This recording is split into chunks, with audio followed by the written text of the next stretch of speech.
So now let's talk for just a second about cluster development in the Tampa Bay region. The regional context is that Tampa Bay has enjoyed a prolonged period of economic expansion, and now you're seeing a little bit of the reverse of it. But the true engine of this growth was rising population, just this massive inflow of people, largely into service-oriented jobs. And now the region's at ground zero of the crisis. And so there's a critical need for stakeholders to refocus, to look to the future, and to take responsibility. So cluster strategies can be a key method for helping figure out what it will take to reinvent the future. Now, what are some outcomes and benefits you can achieve? Well, you can gain a solid understanding of industry performance and outlook. You know, a detailed breakdown on what's going on industry by industry. Making the distinction between export and local market industries. Many of you may know that somewhere between 2/3 and 3/4 of all businesses and jobs in any region are oriented toward just serving the people in those regions. You know, this is the hospitals, the small shops, the restaurants, the schools, and so on and so forth. It's only that 1/4 or 1/3 that are exported to some client or customer outside the region. Those are the ones you really want to focus on. You need to identify the importance of an appropriate mix of clusters to support different worker skill sets. You can't go to high tech overnight because you need jobs for everybody. And so you need to have a mix of sort of low-skilled, medium-skilled, high-skilled, and as quickly as you can, shift toward the higher-skilled, high-wage jobs, but at the same time, don't neglect those other industries. And there's also an understanding on the need to align strategies and your targets toward those industries that are going to grow. You know, I wouldn't bet too much on the auto industry right now, for example. But there are other industries that it's pretty clear they're going to grow in the future, and that's what you need to focus on. The second thing is you can develop a shared perspective on economic foundations and their strengths and weaknesses. You know, what is your real value proposition? What are your strengths and weaknesses? Where are you losing ground? Where do you need to improve?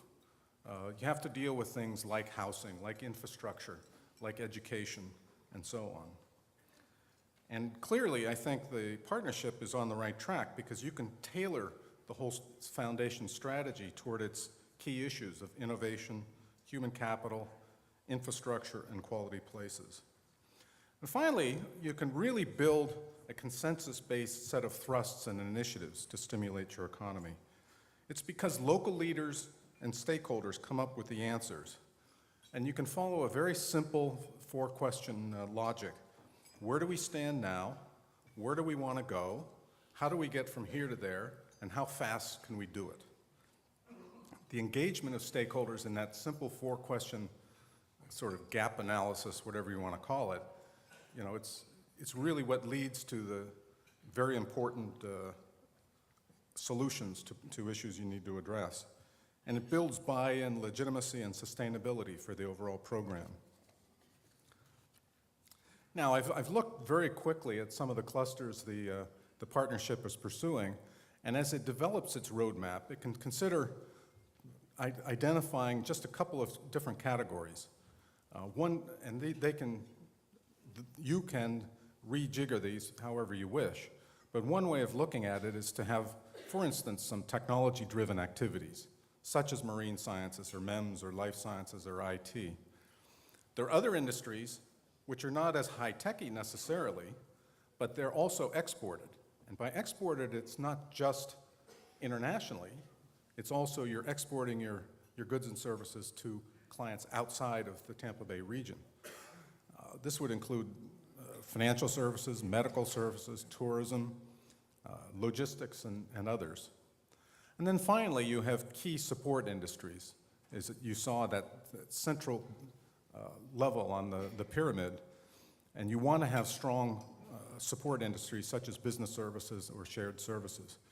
So I think when you get into it, you can fairly quickly identify where you have assets and strengths, and then you can work up some algorithm to deal with this. Finally, just a couple of lessons we've learned from cluster strategies in other regions and countries. First of all, you want to have a portfolio of industries you target, simply because some will perform better than others. You don't want to put your eggs in too few baskets. You have to remain very objective about your prospects. You can remember the past, but always think about the future. The past is fine and the current job structure is fine, but always keep focusing on what the future job structure should look like. You want to select initiative champions or participants who are committed to the industry and regional development rather than their own self-interest, because that makes a big difference. Don't shy away from difficult challenges. Always turn the challenges into an opportunity and seek innovation to overcome them. And finally, structure initiatives to achieve near-term wins or benefits, because then you really build momentum that can support you for the long haul. So that is a very quick overview of what industry clusters are, and I think this partnership is incredibly dynamic, and I really think you're on the right track. And so I think the partnership's development of the roadmap will start bringing this kind of analysis to you and looks for your ideas to help it succeed. So thank you very much.